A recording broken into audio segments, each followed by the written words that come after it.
Hello and good morning everyone. I hope आप सभी अच्छे होंगे। दोस्तों, आप सभी का स्वागत है हमारी प्यारी सी फैमिली पावर ऑफ एजुकेशन में। ठीक है, तो जल्दी से क्लास में आ जाइए। हमारा मॉड्यूल पेपर 1 चल रहा है, जिसमें हम क्वेश्चन नंबर, देखो खंड 6 चल रहा था, ठीक है, जिसमें हम क्वेश्चन नंबर 9 करने वाले हैं। ओके, यानी कि बाबर के बारे में हमें समीक्षा करनी है। उनके संस्थापक के रूप में हमें क्या करनी है, समीक्षा करनी है, यानी कि उनके बारे में हमें प्रॉपरली बताना है। Okay, Monu Bishnoi, most welcome है जी आपका। हेलो मैम, हेलो जी। देखो, शुरुआत भी देखो मैं कर रही हूँ और एंड भी मैं कर रही हूँ ना क्लास का। तो जल्दी से क्लास में आ जाइए, मुझे सिर्फ यही है। ठीक है, good morning, very very good morning. तो ठीक है, अभी हम क्लास को स्टार्ट कर दें। हमारा जो क्वेश्चन है उसको स्टार्ट कर दे, बताइए, कर देना। वही तो करने आए हैं, क्वेश्चन करने आए हैं, तो वो करते हैं। देखो, सभी को पता होना चाहिए। देखो, नोटिफिकेशन सभी के पास आ जाती है ना, साथ के साथ आती है। ये वीडियो एक सेकंड लेट नहीं होती। जो भी हमारी, जो हम क्लास स्टार्ट करते हैं ना, तो साथ के साथ सभी के पास मैसेज चला जाता है कि don't late be join the class, है ना, ऐसा कुछ मैसेज आता है आपके पास। करो, ओके जी, ओके, ठीक है। हाँ, अब देखो, 9 क्वेश्चन है हमारा। भारत में मुगल साम्राज्य के संस्थापक के रूप में किसकी समीक्षा करनी है? बाबर की समीक्षा करनी है। ठीक है, मैं दिख तो रही हूँ ना इसमें? ठीक है, बाकी क्वेश्चन देखना है हमें।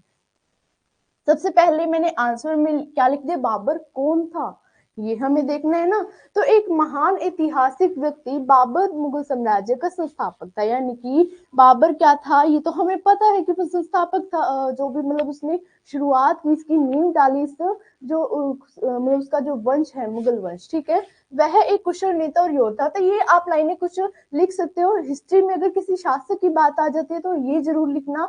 अगर आपको ये पता है कि वो अच्छा शासक था, अगर इतना पता है तो लिख देना, वो एक कुशल योग्य शासक था, शक्तिशाली शासक था, उसकी कूटनीति का मतलब उसे ज्ञान था, इस तरीके से प्रजा का काफी यानी कि प्रिय था, इस तरीके से कुछ भी लिख सकते हो, है ना। तो उनके पिता का नाम क्या था? उमर शेख मिर्जा था। बाबर के पिता का नाम उमर शेख मिर्जा था। और उनका बेटा था, ठीक है, जिसका नाम क्या था? हुमायूं। ठीक है, हुमायूं के बारे में भी हमारा आगे क्वेश्चन आएगा, उसकी कठिनाइयों के बारे में। देखो, हुमायूं को तो काफी कठिनाइयां हुई थी अपने शासनकाल के अंदर, ठीक है, वो किस कारण हुई थी वो हम देखेंगे। थोड़ा अगर बताऊं तो वो अपने पिताजी के कारण ही हुई थी, ठीक है। अगर बाबर ने क्या किया, कुछ लड़ाइयां मोल ले ली थी, यानी कि कुछ दुश्मन बना लिए थे अपने, और वो जो दुश्मनी थी वो किसके हिस्से में आई आगे? हुमायूं के, यानी कि उनके बेटे के हिस्से में आई, यानी कि एक गिफ्टेड है ना। तो सरप्राइज हो गया उसके लिए, तो काफी कठिनाइयों से ही हुई। और उनकी पत्नी माहम बेगम थी। जिसके अलावा उन्होंने अपने अनुभवों को साझा करने के लिए बाबरनामा में क्या कर दिया, अपने जीवन दस्तावेज, यानी कि उन्होंने एक रचना की बाबरनामा, उसमें अपने जीवन के जो भी चीजें थी, है ना, जीवन के बारे में उसने वहां पर लिख दिया। यानी कि साझा करने के लिए होता है ना, अगर हम कुछ भी, हमें कुछ चीज परेशान करिए जैसे, है ना, तो उसको एक बार लिखो, ठीक है।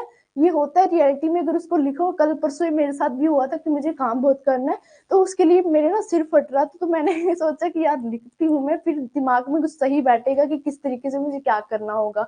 तो वही चीज हुई, मुझे अच्छा लगा। अगर मैं, आप भी ऐसा करके देख सकते हो, कोई भी दिक्कत हो रही है तो उसको लिखो, और उससे क्या होगा, ऐसे लगेगा कि आप किसी फ्रेंड से अपनी बात क्या है साझी कर रहे हो, है ना, उनसे, यानी कि एक मन हल्का हो जाता है। तो इस तरीके से बता रही हूँ।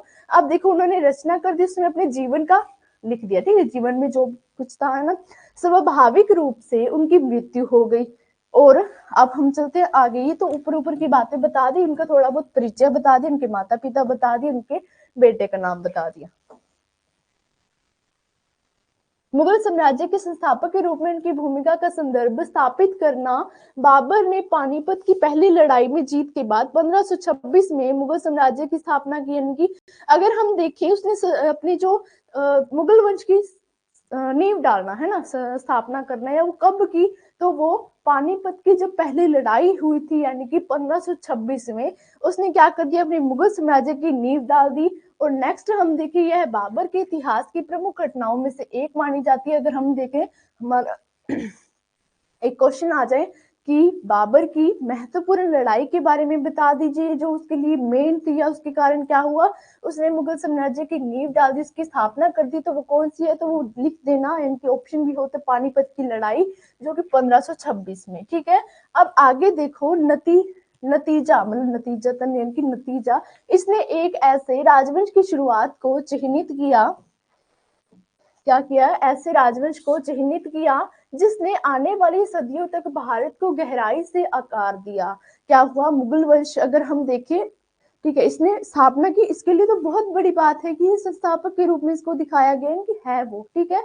लेकिन अगर देखो उसने भारत के अंदर एक पोजीशन है ना, मुगल वंश की कितनी बड़ी पोजीशन है, तो हमारी पूरी हिस्ट्री में मुगल वंश आ रहा है तो बहुत बड़ी बात है ना।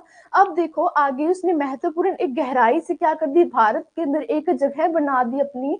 और देखो इसके सामाजिक सांस्कृतिक परिदृश्य, प्रशासन और स्थापत्य कला में क्या कर दिया, चमत्कारों को प्रभावित किया। यानी कि जो मुगल वंश के अंदर बाबर ने जिस तरीके से अपनी सामाजिक संस्कृति को बनाया, ठीक है, प्रशासन किया, जैसे भी जो भी स्थापत्य कला इनकी नई नई कलाएं आई, उसको जो पोजीशन दी है, यानी कि उसको उसकी शुरुआत की है इसने, तो वो बहुत ही महत्वपूर्ण है, यानी कि एक तरीके से चमत्कार हुआ है। ओके, अब देखो अगर आपको वैसे ना याद रहे तो जन्म मृत्यु ये पूरा नाम ये सब हमें एक क्या है बॉक्स में बता दिया। ओके, विवरण किया गया है बाबर का अवलोकन तालिका, यानी कि इससे इजीली याद होता है। अगर ऐसे आप करोगे ना, एक तरीका और होता है कि आप एक डायग्राम बना के, जैसे यहाँ पर बाबर लिख दिया, उसके माता का नाम, उसके पिता का नाम, उसके बेटे का नाम, इस तरीके से करोगे तो वो भी बहुत इजी तरीका होता है।